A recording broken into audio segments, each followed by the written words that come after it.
नमस्कार, आप सभी का स्वागत है हमारे YouTube चैनल एक कहानी पर।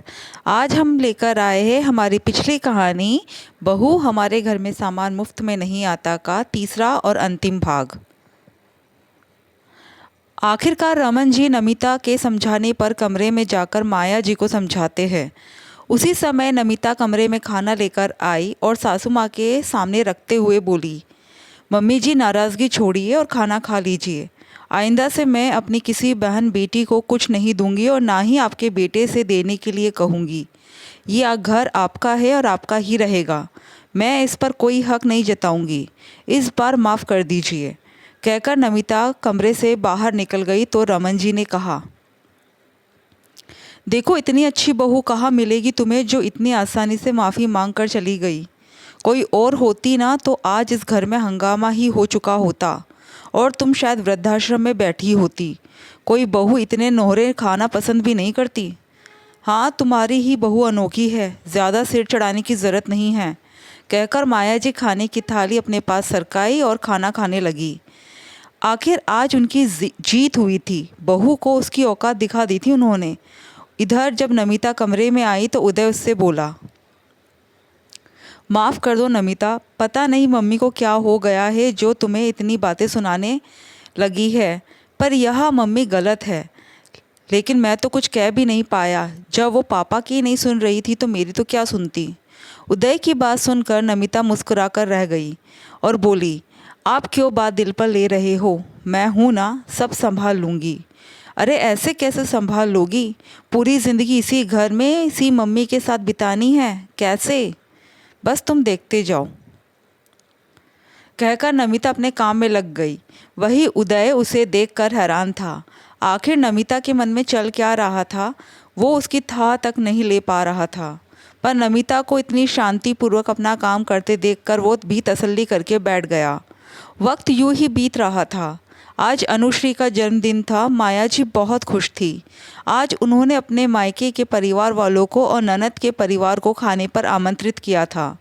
हाँ, नमिता से उसके घर पर भी फ़ोन करने को कहा था, पर यह बात अलग है कि उसने फ़ोन ही नहीं किया और ना ही किसी से कुछ बोला। शाम का खाना सबका यही बनना था क्योंकि सुबह अनुश्री अपने दोस्तों के साथ सेलिब्रेट करने बाहर जाने वाली थी। माया जी ने खाने में क्या क्या बनने वाला है उसका सारा मेनू डिसाइड कर नमिता को बता दिया। साथ ही एक लिस्ट तैयार करके उदय को पकड़ाते हुए बोली, उदय फटाफट ये सामान ले आ ताकि कुछ तैयारी तो दिन में ही हो जाए और शाम को कोई कमी ना रहे। उदय ने दुकान पर जाते समय वो पर्ची ग्रॉसरी वाले को दे दी, जो आधे घंटे में वो सामान घर पर पहुंचा आया। नमिता ने भी फटाफट सुबह का काम निपटाया और हॉल के पर्दे वगैरह बदल कर शाम के खाने की तैयारी करने लगी। शाम के 4 बजते बजते नमिता ने मूंग का हलवा, गुलाब जामुन, दही बड़े, मटर पनीर की सब्जी, दाल मखनी, मिक्स वेजिटेबल तैयार करके रख दिए। साथ ही आटा भी गूँथ कर तैयार कर लिया। पूड़ी तो मेहमानों के आने के बाद बननी थी। माया जी आकर बस 2-3 बार चेक कर गई थी कि काम सही से हुआ है या नहीं। बाकी कोई लेना देना नहीं था उन्हें कि नमिता अकेले काम कर रही है। जब तक नमिता रसोई से फ्री होकर बाहर निकली तब तक मामा ससुर और मौसी सास का परिवार आ चुका था। उनके लिए चाय नाश्ता बना ही रही थी कि इतने में बुआ सास का परिवार भी आ गया। सबके लिए चाय पकौड़ी बनाकर सर्व की और तैयार होने के लिए अपने कमरे में आ गई। थोड़ी देर बाद अनुश्री भी आ गई। तब तक उदय और रमन जी भी घर आ गए। इतने में माया जी बोली, बहू फटाफट से केक ले आओ, सब लोग आ चुके हैं तो पहले केक काट लेते हैं। पर उन्होंने एक बार भी नमिता के परिवार वाले क्यों नहीं आए ये एक बार भी नहीं पूछा। खैर नमिता को इस चीज़ की उम्मीद भी नहीं थी। हाँ, रमन जी और उदय ने ज़रूर नमिता से पूछा था कि तो नमिता ने उन्हें साफ साफ बता दिया कि उसने फ़ोन ही नहीं किया। यह बात रमन जी और उदय को बिल्कुल अच्छी नहीं लगी। उस समय दोनों में से किसी ने कुछ नहीं कहा। खैर थोड़ी देर बाद में अनुश्री अच्छे से तैयार होकर आ गई। तब तक नमिता भी केक लेकर आ गई। जब अनुश्री ने केक काटा तो सब लोगों ने उसे बधाइयाँ दी। बधाई के साथ साथ सबने अपने लाए हुए गिफ्ट अनुश्री के हाथ में रखे। साथ ही रमन जी और माया जी ने भी एक मोबाइल अनुश्री को गिफ्ट किया तो वो बहुत खुश हो गई। यह सब होने के बाद नमिता रसोई की तरफ जाने लगी तो उदय भी केक उठाकर उसके पीछे रसोई में जाने लगा। तब बुआ जी बोली, अरे उदय, तू कहाँ जा रहा है? सब लोगों ने गिफ्ट दिए तो तुम भाई भाभी की तरफ से भी तो गिफ्ट होना चाहिए। बुआ जी की बात सुनकर मामी ने भी कहा, अरे हाँ, मुंह छुपाकर कहाँ रसोई में जा रहे हो? एक ही तो बहन है, उसको तो गिफ्ट देना बनता है।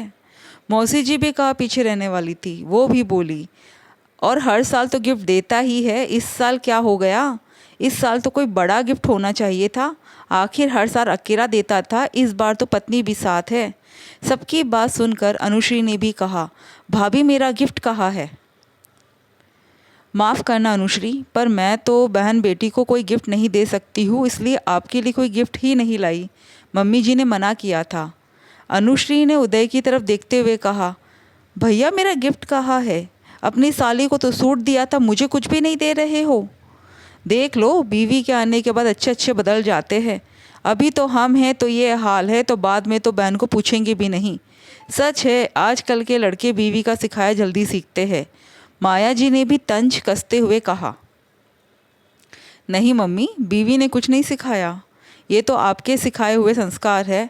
मैं नहीं चाहता कि मेरी मम्मी वृद्धाश्रम में जाकर रहे, इसलिए अब किसी बहन बेटी को मैं कुछ नहीं दूंगा। उसकी बात सुनकर सब लोग हैरान रह गए और माया जी की तरफ देखने लगे। मैंने कब मना किया तुझे अपनी बहन बेटी को कुछ देने से? मैंने तो सिर्फ नमिता को। कहते कहते माया जी रुक गई। मुझे तो मना नहीं किया, लेकिन नमिता को तो मना किया था ना आपने। कहा था ना कि ये घर आपका है, आपका ही रहेगा, और आपकी मर्जी के बगैर हम किसी बहन या बेटी को कुछ दिया तो आप वृद्धाश्रम में रहने चली जाएंगी। मैं और नमिता तो पति पत्नी हैं। मेरी बहन उसकी बहन है तो उसकी बहन मेरी बहन है। इस नाते अब मैं अनुश्री को कुछ नहीं दूंगा। माया जी सख्ते में आ चुकी थी और रमन जी की तरफ देख रही थी। रमन जी ने मुस्कुराकर कहा, शुक्र मनाओ, अभी तक तो सिर्फ देने से मना किया है, ये नहीं कहा कि माँ आप यहाँ रहो, हम लोग घर छोड़कर चले जाते हैं। तुम खुद इस दिन के लिए जिम्मेदार हो। माया जी ने नमिता की तरफ देखा तो नमिता ने कहा, मम्मी जी मैं क्या बोलूँ, ये तो आप ही के शब्द है। इस कारण से मैं तो अनुश्री के लिए कोई गिफ्ट ही नहीं लाई और ना ही उदय को लाने के लिए कहा। ये सब सुनकर मामा जी बोले, माया तुम ऐसी हरकत करोगी इसकी उम्मीद नहीं थी। शायद इसी कारण आज नमिता के परिवार वाले यहाँ मौजूद नहीं हैं। कितनी आसानी से तुमने कह दिया कि वृद्धाश्रम छोड़ आओ। अरे जो लोग वहाँ रहते हैं उनकी ज़िंदगी क्या होती है तुम्हें पता है क्या? माया जी नज़रें झुकाए खड़ी हुई थी। उन्हें इस तरह खड़ा देखकर रमन जी ने कहा, हमारा इरादा तुम्हें शर्मिंदा करने का नहीं था श्रीमती जी, पर तुम कुछ समझने का नाम ही नहीं ले रही थी, इसलिए सबके सामने ये सब करना पड़ा। माया जी शर्मिंदा थी। उन्होंने नमिता और उदय से अपनी गलती की माफ़ी मांगी और खुद उदय के साथ जाकर वैदेही और नमिता के पापा को घर लेकर आई। दोस्तों, आपको कहानी कैसी लगी कमेंट करके ज़रूर बताइएगा और हमारे चैनल को सब्सक्राइब ज़रूर कीजिएगा। Thank you.